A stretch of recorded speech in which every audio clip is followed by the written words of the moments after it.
Hello everyone, welcome back to my channel. তোমরা সবাই কেমন আছো? আশা করি সবাই ভালো আছো। তো আজকে আমি একটা নতুন টিজারের রিভিউ করব। টিজারটা কিন্তু বেঙ্গলি মুভির টিজার।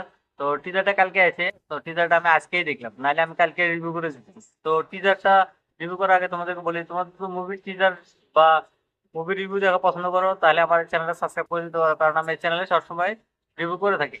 তো তাহলে চলো শুরু করা যাক এই টিজারের রিভিউটা। তার আগে বলে দিই টিজারে কি ভিএফএক্স আর কাস্ট সবার বিষয়ে আলোচনা করব।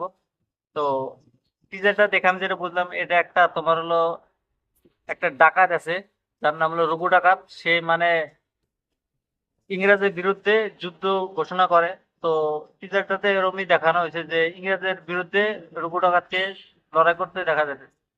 তো মুভিটা এরকম ধরনের হবো, ইংরেজ হয়তো আমাদের বাঙালি হিন্দুদের উপরে অত্যাচার করতো, তখন রঘু ডাকাত এসে বাঁচাইতো। তো এরকম ধরনের একটা মুভি এটা বানাতে চলেছে। তো এই টিজারে দেবকে যেভাবে দেখানো হয়েছে, মানে অসাধারণ ভাবে দেখানো হয়েছে। তার যে ভয়ঙ্কর লুক, সেটা দেখলেই ভয় লাগে, এরকম ধরনের লুক দিছে।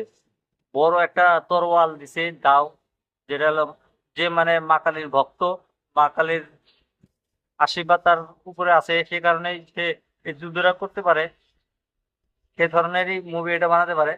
তো তাকে ভয়ঙ্কর লুকে দেখানো হয়েছে, সে যুদ্ধ করতেছে এই বড় একটা দাও নিয়ে। আর যেগুলো কাস্ট দেখানো হয়েছে, একটা কিবা ছেলেটার নাম আমি ভুলে গেছি, তাকে যে চুল বড় বড়, তার যে অ্যাক্টিং, বাপরে বাপ, অসাধারণ। তারপরে হিরোইন দুই একটা দেখানো হয়েছে, তাদেরকেও খুব খতরনাক লুকে দেখানো হয়েছে, তারাও যুদ্ধ করতেছে এরকম ধরনের দেখানো হয়েছে। তারপর একটা হিরোইন আছে, মহিলা আছে, তার নাম হলো রূপা গাঙ্গুলি। তো রূপা গাঙ্গুলিকেও ভালো দেখানো হয়েছে, ভালোভাবে। তো টিজারের ভিএফএক্স এর কথা যদি বলি, এই টিজারের ভিএফএক্স খুব সুন্দর হয়েছে। কম বাজেটের মুভি হয়, বেঙ্গলি মুভি জানি, ওই হিসাবে টিজারের ভিএফএক্স গুলো ভালো আছে। তো মিউজিক আর বিজিএম সাউন্ড গুলো কিন্তু খুব সুন্দরভাবে তৈরি করছে।